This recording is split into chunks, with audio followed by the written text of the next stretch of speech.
நாம் இன்றைக்கி பார்க்க போகிறது ரொம்ப சிம்பிளான சாத்தூர் காராசேவ். இது வந்து ரொம்ப ஈஸியானது. சிம்பிளாக எப்படி செய்கிறதுன்னு பார்க்கலாம். ரொம்ப பர்ஃபெக்டாக இருக்கும், ரொம்ப கிறிஸ்பியாக இருக்கும். ஸோ அதுக்கு வந்து நம்ம 2 கப் வந்து கடலை மாவு எடுத்துக்கலாம். அது வந்து நல்லா சலிச்சுக்கலாம், கட்டி இல்லாமல்.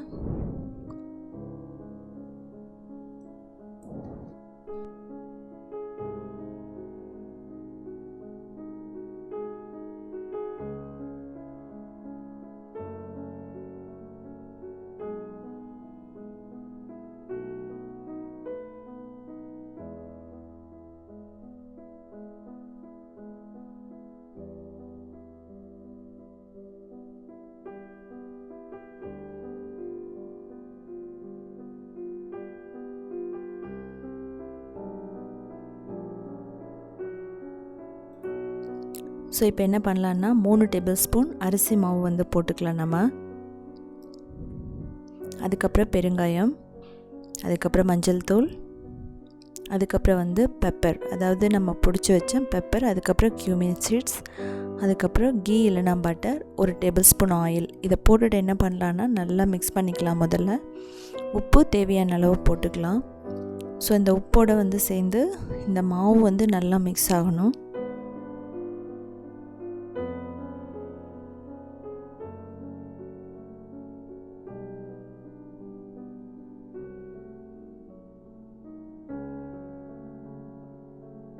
ஸோ இப்போ என்ன பண்ணலாம் அப்படின்னா, கொஞ்சம் கொஞ்சமாக தண்ணி ஊற்றிட்டு நம்ம வந்து ஒரு சாஃப்டான டோ மாதிரி நம்ம வந்து பண்ணிக்கலாம்.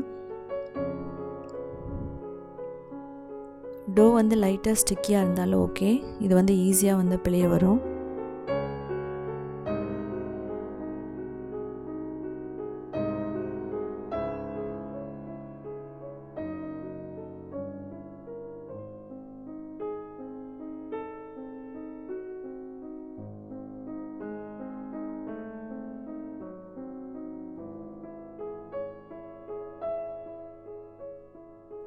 ஸோ கொஞ்சம் கொஞ்சமாக தண்ணி தெளிச்சிட்டு மாவு வந்து பிசைஞ்சிடுங்க. ஸோ அப்போ வந்து ரொம்ப பர்ஃபெக்டாக வரும். ஸோ நமக்கு வந்து மாவு ரெடி ஆகிடுச்சு. ஸோ இப்போ வந்து நம்ம தேன் குழல் முறுக்கு மோல்டு எடுத்துக்கோங்க.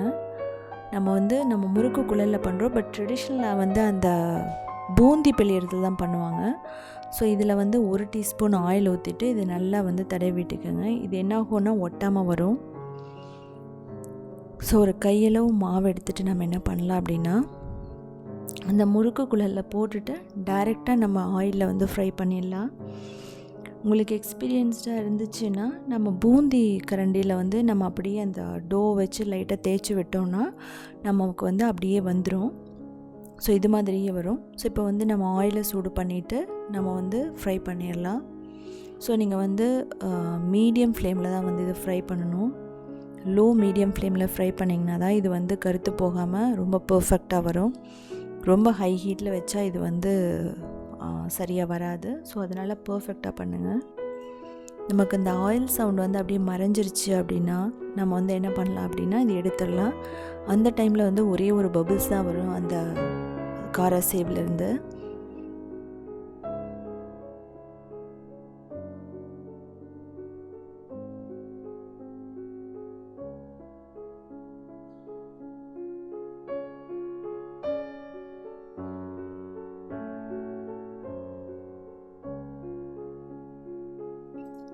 ஸோ இப்போ வந்து பர்ஃபெக்டாக வந்து நமக்கு ரெடி ஆகிடுச்சு. ஒவ்வொரு பபிள்ஸ் தான் வருது.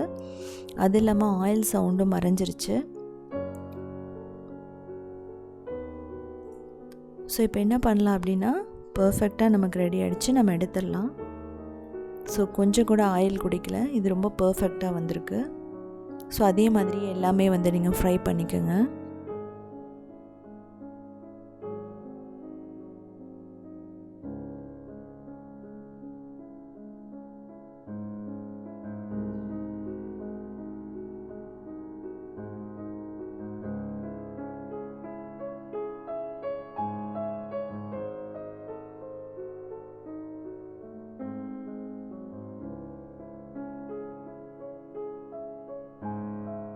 இப்போ நம்ம என்ன பண்ணலான்னா, முறுக்கு மாதிரி பிழிஞ்சு விடாமல் இது மாதிரி நம்ம பிழியும் போதே கட் பண்ணிட்டோன்னா இப்போவே வந்து அது காராசேவ் மாதிரி ரெடி ஆகிடும்.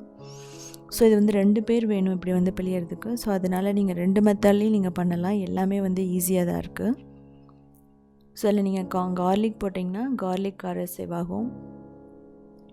மசாலா போட்டிங்கன்னா மசாலா காரசேவ்னு பண்ணலாம். ஸோ எல்லாமே வந்து ரொம்ப டேஸ்ட்டாக தான் இருக்கும்.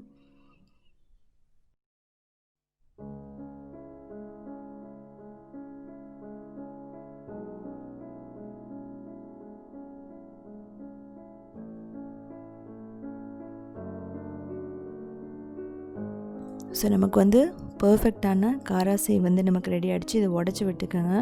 இது ஆறுனதுக்கப்புறம் ஒரு ஏர்டைட் கண்டெய்னரில் போட்டு நம்ம வந்து 2 months வரைக்கும் வச்சுட்டு யூஸ் பண்ணலாம்.